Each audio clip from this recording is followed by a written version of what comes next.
我面色潮红，强撑着熬夜后疲惫的身体，坐在工位上用手机提交了请假申请。我叫顾晴，一个相信努力就有回报的打工人，但现在我烧的感觉自己快要死了，只想请1个小时假去看病。手机屏幕亮起，请假申请显示已驳回。我愣住了，难以置信，驳回？我入职1年第一次请假，居然被驳回了。我站起身，准备去找张总。就在这时，眼前突然飘过一行半透明的字，像弹幕一样：别去了，晴晴。那个赵媛媛在他心里污蔑你装病还骂人，公司所有人都听见了。什么？赵媛媛，那个新来的实习生？我心里嗤笑一声，怎么可能有人能让全公司听见他的心声？当他们都没脑子吗？我并不信，还是敲开了张总办公室的门。门刚开，一沓文件就迎面砸在我脸上。你这写的什么资料？数据全错！要是不想干，就趁早给我滚蛋！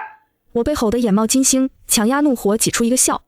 抱歉领导，我回头重新做，只是我现在不舒服，想请假1个小时去医院，可以吗？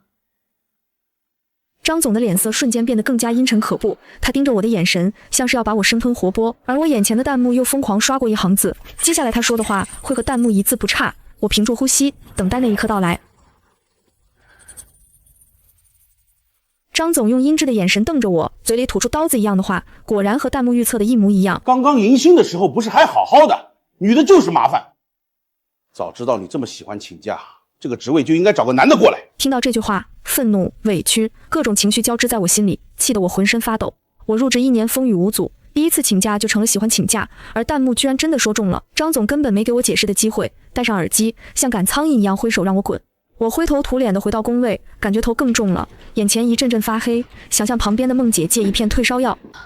梦姐，你那儿有退烧片吗？我实在难受的不行了。梦姐猛地翻了个白眼，声音尖利：我没有退烧片。哼，再说我看你脸色好得很，根本就没发烧吧？我愣住了，梦姐平时最热心助人，怎么突然变了个人？难道那些弹幕说的都是真的？弹幕再次飘过，证实了他的猜想。晴晴，你看吧，这个梦姐也听见赵媛媛的心声了。她以为你平常总在骂她话痨八婆，所以她桌子上明明有退烧片，就是不借给你。我剧烈咳嗽着，顺着弹幕看向梦姐桌上的药瓶，又看向梦姐冷漠的脸。弹幕说的是真的，也就是说，赵媛媛真的能让所有人听到她的心声。可为什么只有我听不到？就在我感觉自己快要昏过去时，实习生赵媛媛忽然起身，拿着一瓶感冒药，带着一脸关切走来。顾晴姐，你先吃这个吧。骤然被关心，我鼻尖一酸，眼泪都差点掉下来。真是个善良的姑娘。我正要伸手接过并道谢，眼前的弹幕却骤然变红，疯狂警告：别喝他给的药。赵媛媛算准你不会看日期，给你喝的是过期的药。我手一抖，药瓶啪嗒一声掉在地上，周围顿时鸦雀无声。好可惜。服了这女人，居然在心里想：哎呀，顾晴怎么这样？我就是想帮她遮掩装病这件事，才借给她药的呀。什么？她在心里给我扣上了装病的帽子。我感觉无数道谴责的视线像针一样扎在自己身上，刚要弯腰捡起药瓶看个究竟，赵媛媛却抢先一步捡了起来。不好意思啊，顾姐，我也是才想起来，这药好像过期了。梦姐啪一拍桌子站了起来，满脸怒容。媛媛，你不用替她遮掩，什么药过期了？我看就是她故意扔你药，好心不识驴肝发肺的人。所有人的目光都像刀子一样扎过来，弹幕又刷出一条新消息。接下来，赵媛媛要在心里污蔑你说她多管闲事，我还没来得及反应就摔倒了。我喉咙痛得像火烧，浑身无力，根本不想纠缠，转身想回到工位上睡一会儿，熬到下班。我刚坐下，梦姐却一脚踹飞了我的椅子，导致我坐了个空，屁股狠狠蹲在地上，疼得半天没起来。一夜未睡的疲惫和生病积压的烦躁，让我瞬间爆发。你干什么？梦姐脸上露出果然如此的鄙夷表情。终于忍不住暴露本性了，赶紧给人家媛媛道歉。道什么歉？我做错什么了？又一个同事站出来，不客气地指着我的鼻子。你给人家媛媛的药弄掉在地上，难道不需要道歉吗？而且我们都听到了，你在心里故意骂媛媛多管闲事。就是道歉，给赵媛媛道歉，给赵媛媛道歉。办公室里瞬间炸开了锅，众人你一句我一句地声讨，我满脑子都是不可思议。什么我在心里骂人，这简直是故意针对我的集体霸凌。众人将我围在中间，像一只被狼群围猎的羔羊。我紧紧攥着拳头，指甲陷进肉里，强迫自己冷静。你们说能听到赵媛媛的心声，那她又是怎么知道我在想什么的？凭什么说我在心里骂你们？赵媛媛打了个激灵，小脸泛白地后退几步。对不起，顾晴姐，我也不是故意听到你心性的。真是极品死绿茶。弹幕的提醒证实了我的感受。真是极品死绿茶，其实他根本就听不见晴晴你的心声，都是在装的。我冷笑一声，提出质疑。你说你能听到我的心声，有什么证据？梦姐嗤笑一声，开始接话。咱们打个赌怎么样？要是圆圆真的能读取你的心声，你就跪下来给我们大家道歉。有弹幕在，我心里也有了底气。赌就赌，要是他听不到，你们就全跪下来给我道歉。我背过身，在手机上打出一串20位的随机数字。弹幕告诉我，赵媛媛根本听不到我的心声。可她回过头时，嘴角那一抹笑让我似发凉。难道她有别的办法？我背着所有人，在手机上迅速打出一行20位数的随机数字。梦姐，你要是能从赵媛媛那里知道我写的什么，我就认输。梦姐自信地勾了勾唇，只是看了赵媛媛一眼，就提起笔在纸上写下一串数字。她将纸亮出来，和我手机上的数字一模一样。不可能啊，赵媛媛真的听不到你的心声，她是怎么猜到的？我瞳孔猛缩，怎么会这样？紧接着，其他参与打赌的同事也都拿出他们写的纸条，上面的数字每一个都分毫不差。怎么样？愿赌服输！一股寒意从我脚底板直冲天灵盖，他们到底是怎么做到的？不是赵媛媛到底是怎么做到的？我还没来得及想明白，弹幕又疯狂刷屏，这死绿茶又污蔑你，诅咒这群人，说你在心里骂他们家人。我还没反应过来，梦姐就已经冲了过来，一把揪住我的头发。好啊，你顾晴，我们只是想要你道歉，就这么难？你至于诅咒我们家人孩子吗？巴掌扇下来的瞬间，我感觉我的身体开始变得轻飘飘的，我被扇得眼冒金星，嘴里满是血腥味，刚想辩解，一块臭烘烘的抹布突然被塞进了我的嘴里，恶心的我差点吐出来。赵媛媛站在一旁，脸上带着楚楚可怜的担忧，嘴里却在添油加醋。好啦，顾晴姐，在心里骂人本来就是你不对，跟大家道个歉，这事儿不就过去了吗？道歉？我什么都没做，凭什么道歉？可他们人多势众，我被按着头，根本无力反抗。在所有人的声讨和逼迫下，我不得不低下头，强忍着屈辱从牙缝里挤出几个字：对不起，梦姐和大家，我不应该骂你们。就在这句话说完的瞬间，我恍惚看见一团白光从自己身上飘出，笼罩在了赵媛媛脸上。紧接着，赵媛媛的脸似乎变得更加精致好看了。那是什么？她好像变美了。还没等我想明白，一股腥甜涌上喉咙，我猛地喷出一口鲜血，在同事们的惊呼声中，直挺挺地倒了下去，眼前陷入一片黑暗。在失去意识的最后一秒，我听见赵媛媛在心里说了一句话，她说：“下一个，我要吸走你的职位。”而这句话让我从昏迷中猛地攥紧了拳头。我从昏迷中悠悠转醒，映入眼帘的是惨白的天花板和刺鼻的消毒水味。我这是在医院。我一扭头，看到赵媛媛正坐在床边，悠闲地削着苹果。见我醒来，赵媛媛脸上露出一个得意而恶毒的笑容。顾姐，你总算醒了，我还以为你真要死在公司呢，那就太晦气了。我虚弱地攥紧拳头。你到底为什么这么对我？赵媛媛歪了歪头，做出天真可爱的表情，说出的话却让人毛骨悚然。还用问吧？因为我讨厌你啊！谁让你被那么多男同事围着转？只要你在公司待一天，就永远没有出头之日。我僵在原地，就因为这种可笑的嫉妒。赵媛媛凑近我，脸上的笑愈发狰狞。现在好了，大家都知道你是个心思恶毒的人。顾晴姐，我劝你老实点，赶紧滚！我说不定还会放你一条生路。说完，他猛地用力拔掉了我手上的留置针，鲜血飙射而出，我疼得惨叫，他却笑着跑了。医生冲进来止血。你心肌炎发作，差点没命，别乱动。我看着空荡荡的病房，念着赵媛媛临走前的最后一句话。顾晴姐，你猜你不在的时候，你的项目被谁接手了？被赵媛媛伤害后，我被诊断为心肌炎。当我再回到公司时，却发现整个世界都变了。医生说这是工伤，公司却1分钱补偿都没有。更过分的是，我被所有人孤立了。一天早上，我因为身体原因睡过头，匆匆赶到公司时，会议已经开始了。我看到赵媛媛对着我的方向，无声地叹息了一声。赵媛媛在心里说：“你故意摸鱼，消极怠工，把同事们全都当冤种。”下一秒，和我同组的同事就对我翻了个白眼，当众举报。张总，顾顾晴偷懒摸鱼一整个早上，就想把工作全推给我们。你看看你做的好事，关键数据全没了。接着是演示 PPT， 我最关键的数据页面离奇失踪，都是赵媛媛和那个梦姐趁你睡觉的时候删掉的，又被骂了。但我强忍着没有发作。赵媛媛用来害人的能量，快用完了3天后，她会遭到系统反噬，但前提是我必须让她用尽最后一点能量。我深吸一口气，眼中燃起一团冷静的火焰，看着窗外，一个计划开始成型。我开始摆烂，工作散漫，对同事的指责一脸无所谓。顾晴，你这是什么态度？就这个态度啊？怎么了？终于，他们忍不住了，联名跑到张总那里去举报。公司这么用心培养你，你却不知道感恩，滚回家反省吧。等你知道错了再来。我暗暗冷笑，这破公司谁爱带谁带，老娘不干了。我当众留下一封辞职信，头也不回的走了。7天后，张总的电话打了过来，语气暴躁，电话里怒吼：你打算在家待到什么时候？1个小时后给我滚过来！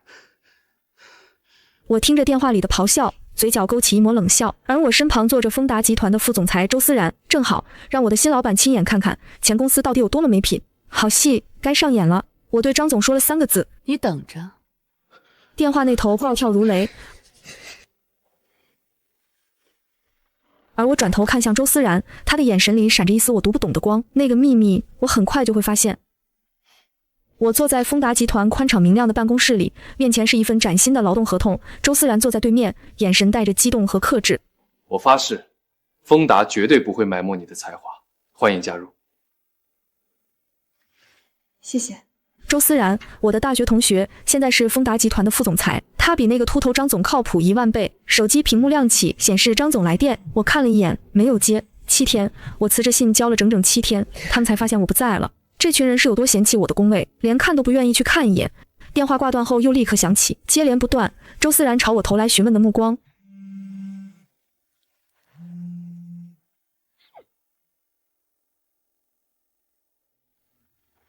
需要我帮忙吗？不，正好，我们公司不是想评估前公司的专业能力吗？我带您去亲眼看看。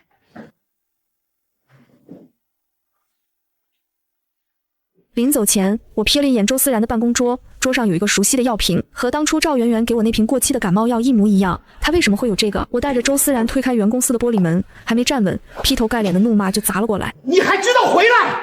我刚从赵媛媛那里知道，你送审的项目被踢了回来，大家这些日子做的全都白费了。还有，公司那几个最赚钱的项目，你都擅自终止了合作，你怎么解释？送审项目被踢回来的问题，不应该由您亲自去处理吗？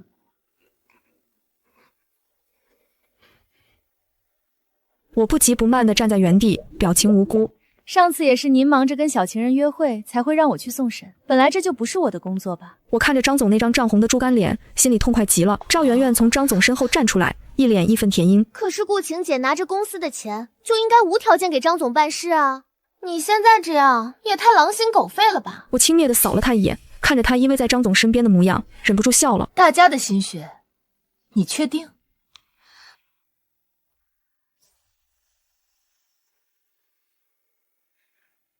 我环顾四周，那几个最赚钱的项目，当初都是我亲自去谈的。合作公司的老板基本上都是我大学同学，卖的也都是我的面子。现在我离职跳槽了，把这些项目全都带走。有什么问题？全场死寂。你离职了？怎么可能？什么时候？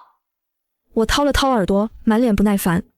就在张总让我停职反省的那天啊，我还留了一封辞职信，最后1个月工资我也不要了。劳动法也没规定不能这么干吧？去他机会上看。梦姐跌跌撞撞跑过去，几秒后拿着一封拆开的信封回来，手都在抖。弹幕在我眼前疯狂刷屏，哈哈哈！辞职辞到公司大动脉。那你也总该提前说一声吧。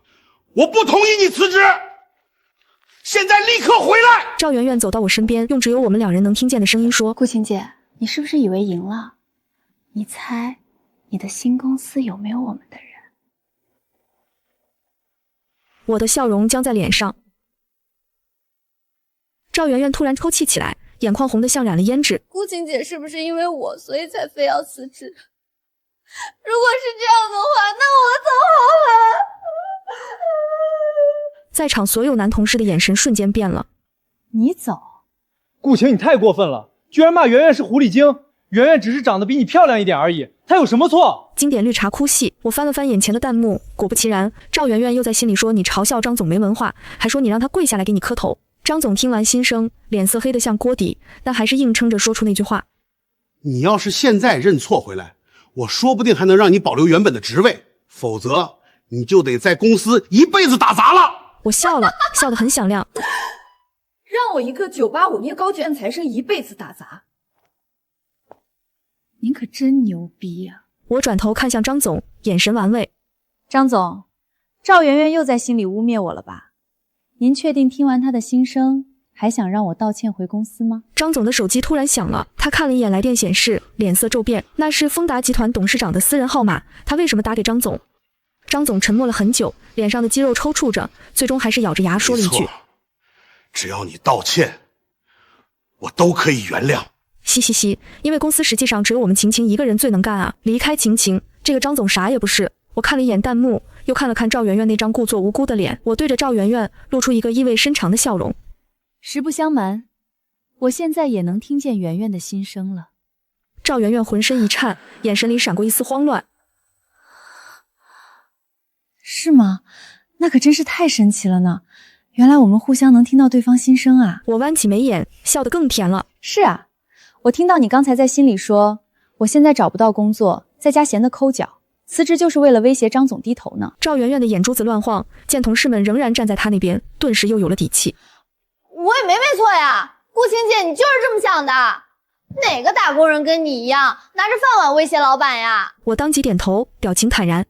是啊。在所有人惊愕的目光中，我从包里拿出一个崭新的工牌，亮了出来。所以我已经入职新公司了，丰达集团。赵圆圆猛地抬头，眼底闪过一丝疯狂的光。她在心里说：“那你就别怪我不客气。”工牌上“丰达集团”4个字像一记无声的耳光，扇在每个人脸上，周遭鸦雀无声，连呼吸都变得沉重。全国排名前几的超级大厂，里面每个人拎出来都是人中龙凤，是这群人难以企及的存在。一道道嫉恨的视线扎在我身上，赵圆圆不甘地呢喃：“凭什么？凭什么？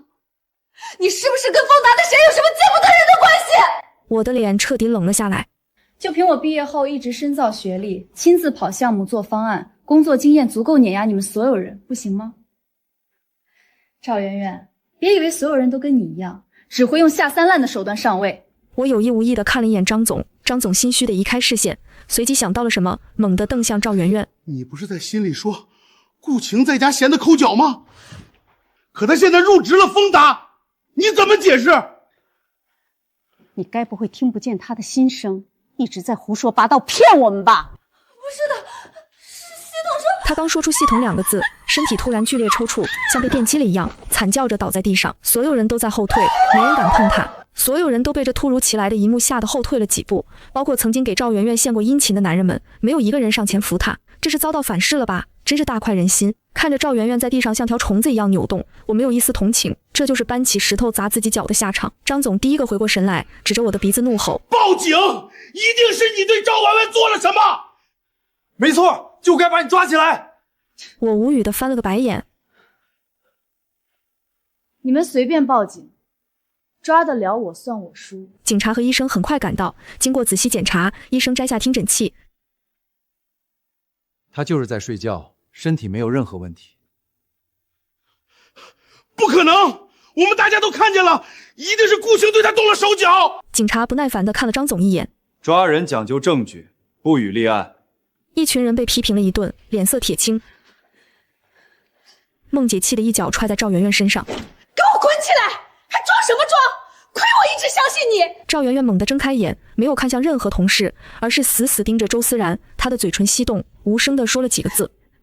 周思然的脸色瞬间变了。我顺着他的视线看向自己的手机，上面是一条未知号码发来的短信：“顾晴，你身边那个人比你想象的复杂。”随即赵圆圆看到所有人怒视着他，吓得缩成一团。大家听我说，我心里想的那些都是真的，你们不也验证过真假吗？一定是顾晴做了什么手脚啊！然而已经没人在信他了。警察和医生的话比赵圆圆可信10000倍。骗子，我们都被你耍了！人群一拥而上，对着赵圆圆一阵猛踹，惨叫声和求饶声此起彼伏。放过我，求一直打到他装晕过去，他们才停手。我站在原地，静静看着这一切。那团从赵媛媛身上飘出的白光，正缓缓回到我身上，温暖、熟悉，像是我失去的东西终于回家了。太好了，属于晴晴的好运和人气全都回来了。梦姐和其他同事面面相觑，脸上的表情从愤怒变成尴尬，再变成羞愧。抱歉，顾晴，之前是我们冤枉你了。都怪赵妍妍，太恶毒了。张总也凑过来，红着眼哽咽。顾晴，你回来好不好？公司真的不能没有你。我看着张总那张虚伪的脸，忽然笑了。我看着这群曾经恨不得吃了我的人，内心毫无波动。道歉有用的话，要警察干什么？赵媛媛是误导了他们，但他们原本都可以选择不相信，既然信了，就别后悔。我刚要开口拒绝，一只温暖的手落在我肩膀上，周思然的声音不容拒绝。抱歉，我们丰达也真的不能没有顾晴。张总一脸敌意地看着这个年轻英俊的男人。你是丰达哪位？有什么资格代表丰达？张总的目光落在周思然搭在我肩膀的手上，眼神变得更加阴鸷。给我放开顾晴！她不仅是我们公司的骨干，以后还会是我的妻子。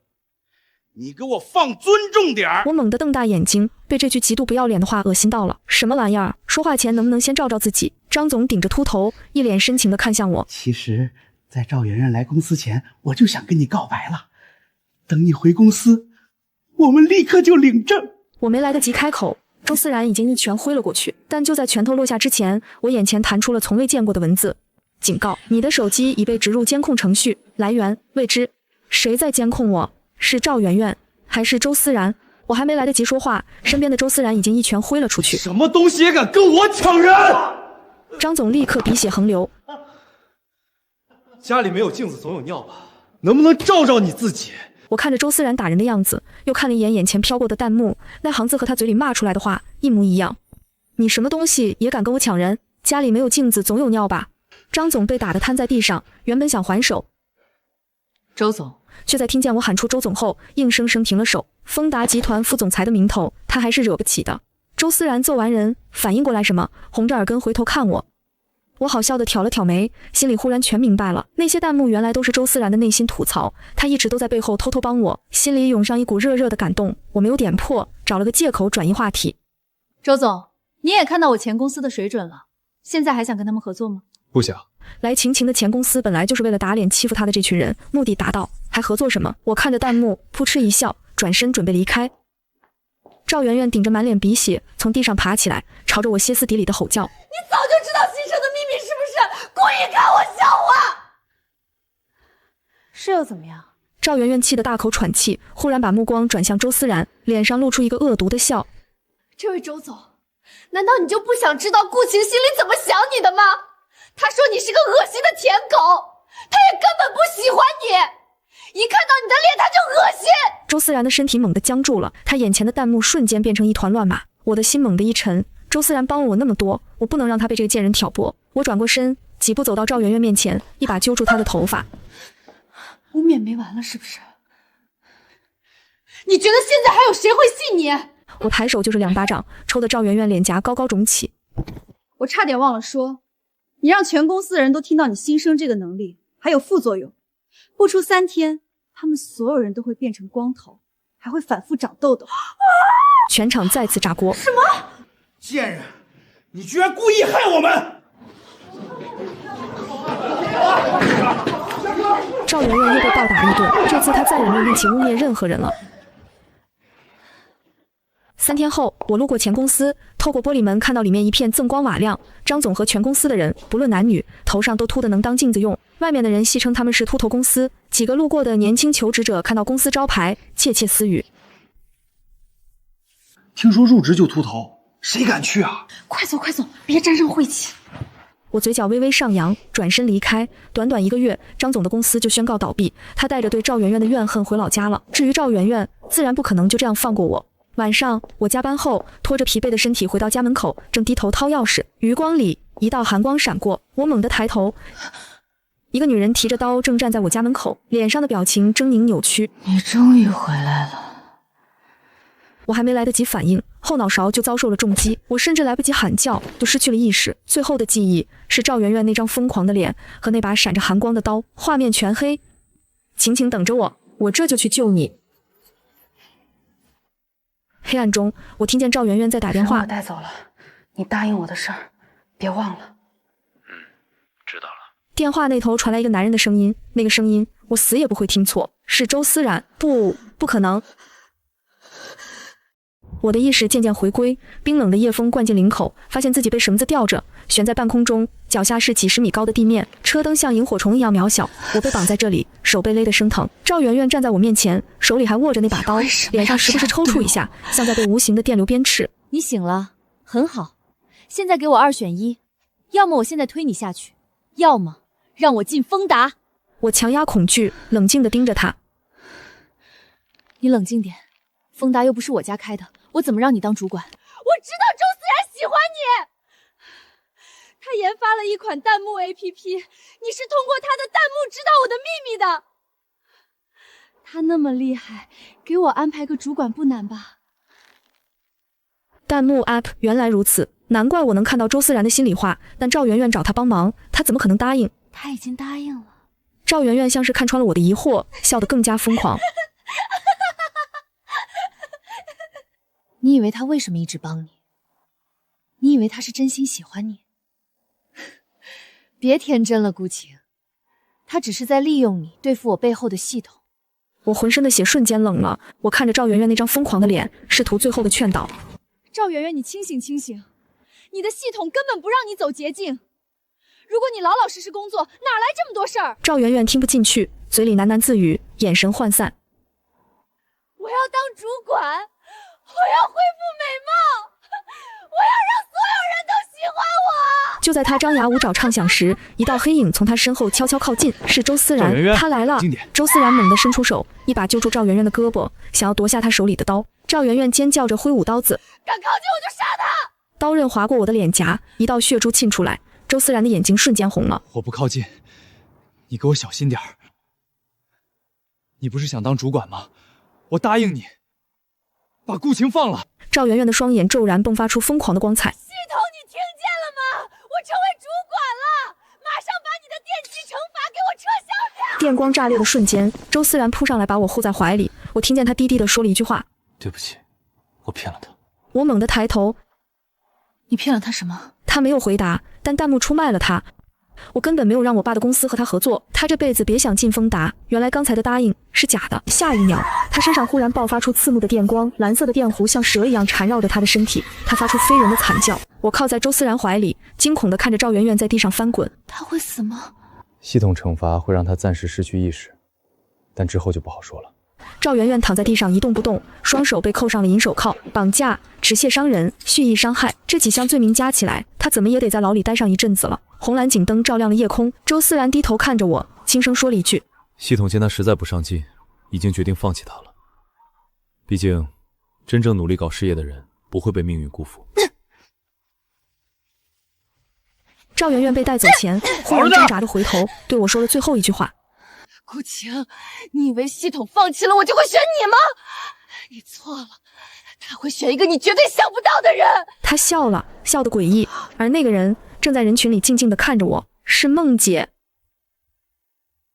1年后，丰达集团的迎新会大厅灯火通明，台下坐满了新入职的年轻人，我站在台上，面带微笑。欢迎加入丰达集团。赵媛媛当初绑定的那个好运系统，在抛弃她之后，并没有选择我，她选择了梦姐，那个曾经带头霸凌我的女人。台下响起热烈的掌声，我的目光扫过一张张充满朝气的脸，但我不在乎。这1年里，我没有靠任何系统，靠自己的实力，从普通员工做到了分公司总经理。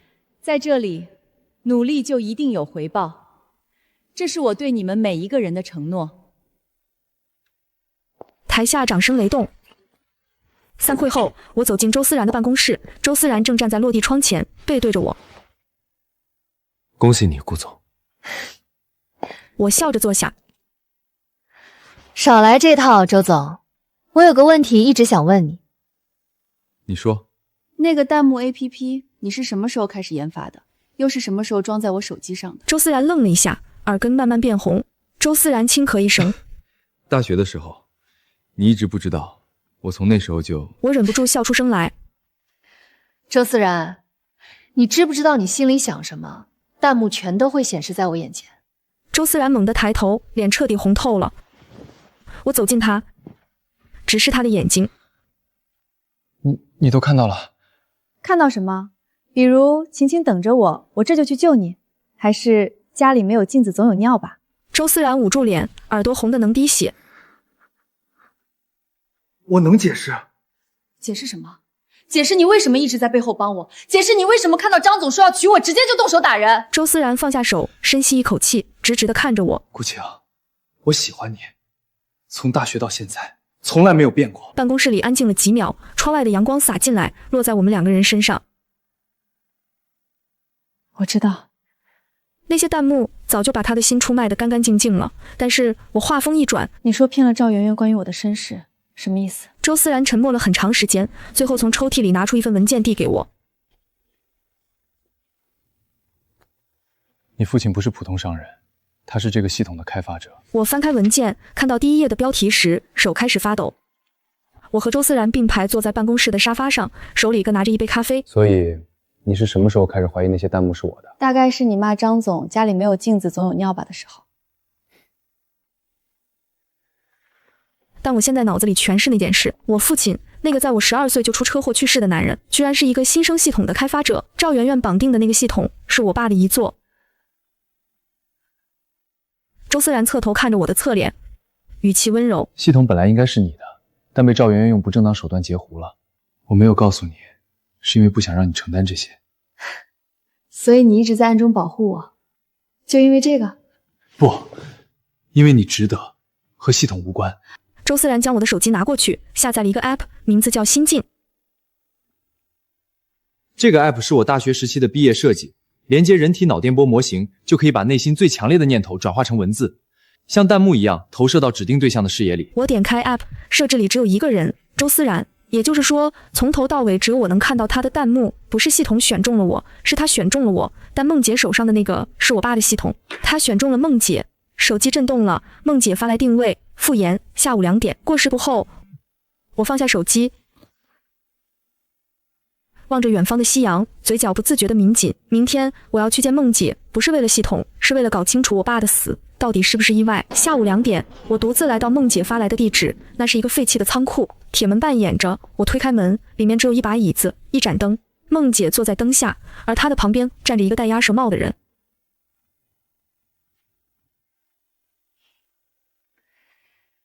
你还真来了，有胆量。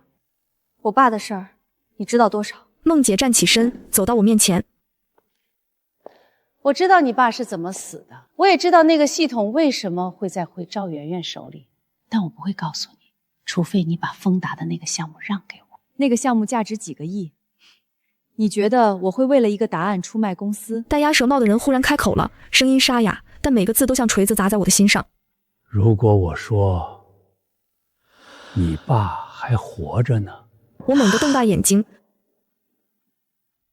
那盏灯的强光下，神秘人摘下了帽子，露出一张我20年没见过的脸。那张脸和我记忆中的一模一样。爸，我的声音在颤抖，而弹幕在这一刻却消失了。周思然的 app 失灵了。灯光下，那个男人的脸越来越清晰，花白的头发，瘦削的脸颊，但五官轮廓，我绝不会认错。不可能，你死了。我亲手参加了你的葬礼。那个葬礼是假的，我不得不死，因为有人要杀我。梦姐退到一边，双手抱胸。谁要杀你？为什么？我开发的系统，有人想用它来控制人心，赚黑钱。我不同意，所以他们就制造了那场车祸。我侥幸活下来，但不得不隐姓埋名。我往前走了一步，眼眶通红。这20年，你知道我怎么过的吗？你知道妈妈怎么过的吗？她每天都在哭。对不起，但我不能回去，他们还在找我。谁？告诉我是谁？顾父看了一眼梦姐，梦姐点了点头。她深吸一口气，说出了那个名字：周思然的父亲，周远山。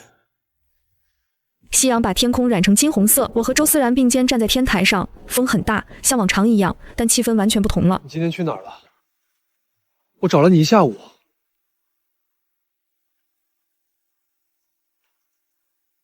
你父亲叫周远山。怎么了？他认识我父亲吗？周思然的脸色变了，他沉默了很久。你知道了。我转过身，直视他。所以你也知道？你从一开始就知道。顾晴，你听我解释，我父亲的所作所为我无法改变，但我和他不一样，弹幕 app 是我瞒着他开发的，就是为了帮你。帮你什么？帮你赎罪吗？周思然往前一步，我没有后退。父亲害死了我父亲，你假装喜欢我就是为了弥补。我的眼泪终于掉了下来。你走吧，周思然，我不想再看见你了。说完，我转身离开，弹幕在我身后疯狂刷屏，但我一个字都不再看。周思然一把抓住我的手腕。顾晴，你听我说完，我父亲做的事儿我不知道，我是后来查赵媛媛系后事才发现的，不是为了弥补，是因为我真的。因为我什么？因为我可怜。因为我爸被你爸害死了，所以你愧疚。因为我爱你，从大学开始和你父亲的事无关。我站住了，但没有回头。周思然从口袋里掏出手机，打开新进 app 的源代码。你看这个，最后一行注释是你爸写的。我接过手机，屏幕上是一行代码注释：思然，如果你看到这句话，替我照顾晴晴，你是个好孩子，和你父亲不一样。我的手在颤抖，抬起头看向周思然。这是什么时候的？你父亲出事前3天发给我的。他早就知道会有危险，他把系统和你的未来都托付给了我。就在这时，梦姐发来一条短信：梦姐，怪已经被我们控制住了。想要他活命，拿系统来换。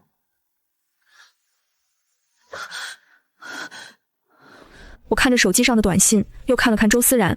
你不能去，这是陷阱。那是我爸，我失而复得的爸。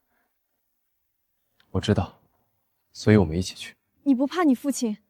我已经报警了，不是针对你爸，是针对我父亲。他做了违法的事儿，就该付出代价。我看着周思然的眼睛，那双眼睛里没有犹豫，没有闪躲，只有坚定。谢谢你。轻轻握住他的手。别说谢，走吧，去救你爸。两人刚走到天台门口，门被从外面推开了，一群黑衣人涌进来，为首的人拿着一个平板，屏幕上正是新进 app 的管理界面。周少，好久不见。周思然把我护在身后。周少爷，老爷说了，让你把系统交出来。如果我拒绝呢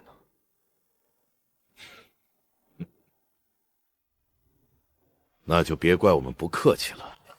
3个月后，丰达集团年终晚会，一切尘埃落定。那天最后的结果是，周思然的父亲被捕，系统被依法封存，我父亲终于可以光明正大地生活，而梦姐因为绑架罪被判了3年。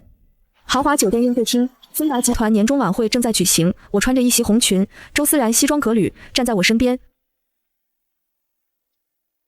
下面有请年度优秀员工顾晴顾总上台领奖。我走上台，接过奖杯，台下掌声雷动。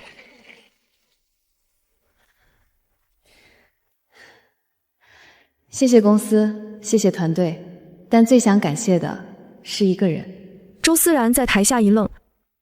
谢谢你，倾听我的每一次无声呐喊，也谢谢你，让我听见你的心。全场都在鼓掌，只有周思然愣在原地，眼眶泛红。我站在窗前，俯瞰城市的车水马龙。赵媛媛想走捷径，最后走进了监狱。张总的公司倒闭了，梦姐在监狱里反思，而我靠自己的双手走到今天。门被敲响，周思然走了进来，手里拿着一个文件袋。你爸让我把这个交给你。我拆开，里面是一封信和一张照片。照片上，年轻时的父亲和母亲抱着婴儿时的我。信上写着：晴晴，系统，我彻底销毁了，因为最好的系统从来都是你自己的努力，爸爸为你骄傲。弹幕飘出最后一句话。全剧完，感谢陪伴。